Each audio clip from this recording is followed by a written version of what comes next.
नमस्कार दोस्तों, मैं भारत थिंकर अभय आपका चैनल में स्वागत करता हूं। देश हित से जुड़े हुए मुद्दों के लिए इस चैनल को ज़रूर सब्सक्राइब करें, लाइक करें और शेयर करें। दोस्तों, आज एक बहुत बड़ी खबर सामने आई जिसमें 600 से अधिक वकीलों ने चीफ जस्टिस को अपना पत्र लिखा और इसमें कमिटेड जुडिशरी पर विस्तृत रूप से चर्चा की गई कि किस प्रकार से विपक्षी दलों के नेता न्यायपालिका पर दबाव डालते हैं। यानी जब उनके मनमाफिक फैसले नहीं होते हैं तो वे खुले तौर पर न्यायपालिका की आलोचना करते हैं, और जब उनके मन मुताबिक फैसले होते हैं तो वे इसे गोल्डन पीरियड बताते हैं, और इस प्रकार से वे भ्रष्टाचार में एक तरीके से साथ देते हैं और न्यायपालिका पर एक बड़ा दबाव भी डालते हैं।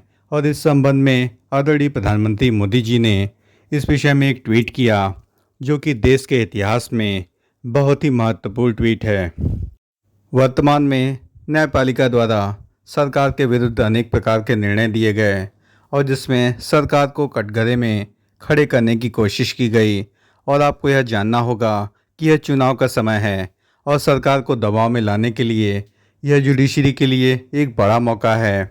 और उम्मीद है कि यहाँ पर विपक्षी दल के कुछ नेता जो कि नामी गिरामी वकील हैं और इनके द्वारा खुले तौर पर न्यायपालिका की आलोचना की जाती है, और इनके द्वारा कुछ बातें भी सामने अभी दिखी हैं जिसमें जस्टिस खन्ना की बेंच में जब अरविंद केजरीवाल का केस आया तो उसमें साफ तौर पर देखा गया कि जस्टिस संजीव खन्ना की बेंच से अरविंद केजरीवाल के वकील अभिषेक मनु सिंघवी ने अपना केस वापस लिया और वे डिस्ट्रिक्ट कोर्ट सीधे जाने के लिए प्रतिबद्ध दिखे। इसका सीधा अर्थ था कि मनमाफिक बेंच न मिलने की वजह से उन्होंने अपने क्लाइंट का जो केस है वह डिस्ट्रिक्ट कोर्ट ले जाने का निर्णय लिया, लेकिन फिर भी वे हाई कोर्ट गए और वहां से भी उन्हें राहत नहीं मिली।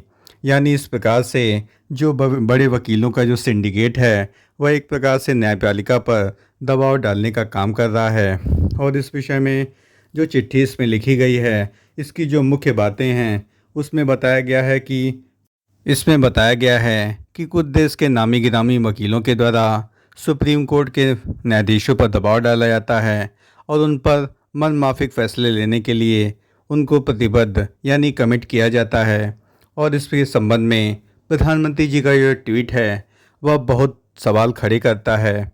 और इसमें जो सबसे बड़ा सवाल है, क्या न्यायपालिका संविधान के अनुसार काम नहीं कर रही है, और इस पर भी बड़ा प्रश्न चिन्ह लग गया है।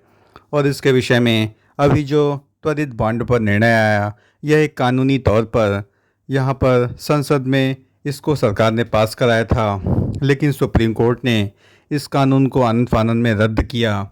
लेकिन जो इससे पहले की व्यवस्था थी वह व्यवस्था तो इससे भी अधिक भ्रष्ट थी, जिसमें कैश लेन देन होता था।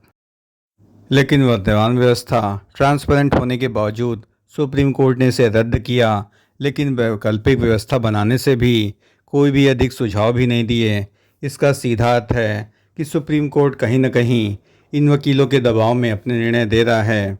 और इसके संबंध में प्रधानमंत्री जी का जो ट्वीट है वह अत्यंत महत्वपूर्ण है और इस पर न्यायपालिका को गौर करना चाहिए। और अभी हाल ही में जस्टिस चंद्रचूड़ द्वारा यह बयान आया था कि वे काफ़ी अधिक प्रेशर में हैं। यानी यह प्रेशर किस प्रकार का है इसका भी उन्हें जवाब देना चाहिए।